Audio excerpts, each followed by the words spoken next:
ഷിരൂരിലെ മണ്ണിടിച്ചിലിൽ കാണാതായ അർജുന് വേണ്ടിയുള്ള തിരച്ചിൽ താൽക്കാലികമായി നിർത്തി എന്നാണ് അറിയുന്നത്. ദുർഘടമായ കാലാവസ്ഥ മൂലം ഇതിൽ കൂടുതൽ തിരച്ചിൽ നടത്താൻ കഴിയില്ലത്രേ. അർജുന്റെ മുഖം അവസാനമായ ഒരു നോക്കെങ്കിലും കാണാൻ കാത്തിരിക്കുന്ന ഭാര്യയും മകനും അമ്മയുമൊക്കെ ആ വീട്ടിൽ തോരാമഴയിലെന്ന പോലെ തോരാ കണ്ണീരുമായി കാത്തിരിക്കുന്നുണ്ട്. അവരെ എന്തു പറഞ്ഞാണ് ഇനി ആശ്വസിപ്പിക്കേണ്ടത് ആർക്കും അറിയില്ല. പ്രകൃതിയുടെ രൗദ്രഭാവത്തിന് മുന്നിൽ മനുഷ്യന്റെ പ്രതീക്ഷകൾ എത്ര നിസ്സാരം. എല്ലാ ശ്രമങ്ങളും നടത്തിയെന്നാണ് ഉത്തര കർണാടക ജില്ലയുടെ ചുമതലയുള്ള മന്ത്രി മംഗളവൈദ്യ പറയുന്നത്. ദൗത്യം നിർത്തുന്നത് താൽക്കാലികമായി മാത്രമാണെന്നും അനുകൂല കാലാവസ്ഥ വന്നാൽ തുടരുമെന്നും മന്ത്രി മംഗളവൈദ്യ പ്രതികരിക്കുന്നു. പക്ഷേ എന്നു തുടങ്ങും എന്നതിന് ഒരു ഉറപ്പുമില്ല. അർജുൻ ആ ലോറിക്കുള്ളിൽ തന്നെയുണ്ടോ, അതോ ആ ഒഴുക്കിൽ എവിടേക്കെങ്കിലും ഒഴുകിപ്പോയോ, അതുമല്ലെങ്കിൽ ആ ചെളിക്കൂമ്പാരത്തിനിടയിലോ, ഒന്നും അറിയില്ല. ചന്ദ്രനിലും ചൊവ്വയിലുമൊക്കെ ഇറങ്ങുന്നവരെന്ന് അഹങ്കരിക്കുന്നവർ കുലംകുത്തി ഒഴുകുന്ന ഒരു നദിയുടെ കരയിലിരുന്ന് കൈമലർത്തുകയാണ്. ആ നദിയുടെ ആഴങ്ങളിൽ എവിടെയോ 10 മീറ്റർ നീളവും 3 മീറ്റർ വീതിയും അത്ര തന്നെ ഉയരവുമുള്ള ഒരു ലോറിയും അതിലൊരു മനുഷ്യനും.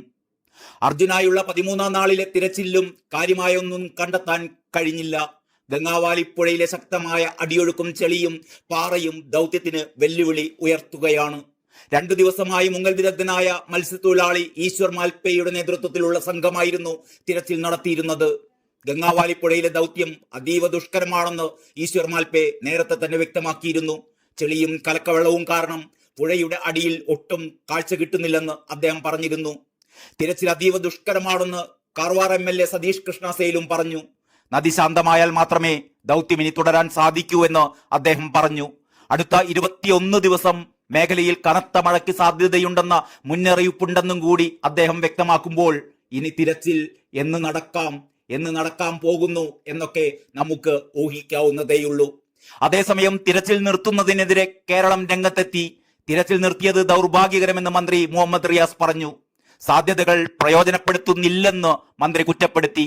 രക്ഷാപ്രവർത്തനം നിർത്തിവെക്കരുതെന്ന് മന്ത്രി ആവശ്യപ്പെട്ടു. ആവശ്യത്തിന് സംവിധാനങ്ങളോടെയും സജ്ജീകരണങ്ങളോടെയും രക്ഷാദൗത്യം തുടരണമെന്നാവശ്യപ്പെട്ട് മുഖ്യമന്ത്രി പിണറായി വിജയൻ കർണാടക മുഖ്യമന്ത്രി സിദ്ധരാമയ്യക്ക് കത്തും അയച്ചിട്ടുണ്ട്. ഷിരൂരിൽ അർജുന് വേണ്ടിയുള്ള തിരച്ചിൽ താൽക്കാലികമായി അവസാനിപ്പിച്ച വിവരം ഔദ്യോഗികമായി അറിയിച്ചില്ലെന്ന് മന്ത്രി മുഹമ്മദ് റിയാസ് പറയുന്നു. കർണാടക സർക്കാരിന്റെ തീരുമാനത്തിനെതിരെ അർജുന്റെ ബന്ധു ജിതിനും വിജിൻ MLAയും പ്രതിഷേധമറിയിച്ചു. ഇന്നലെ വരെ പറയാത്ത കാര്യമാണ് ഇപ്പോൾ പെട്ടെന്ന് പറഞ്ഞത് എന്ന് മന്ത്രി പറഞ്ഞു. ദൗർഭാഗ്യകരമായ ഒരു നിലപാടാണ് ഇപ്പോൾ പ്രഖ്യാപിച്ചിരിക്കുന്നത്.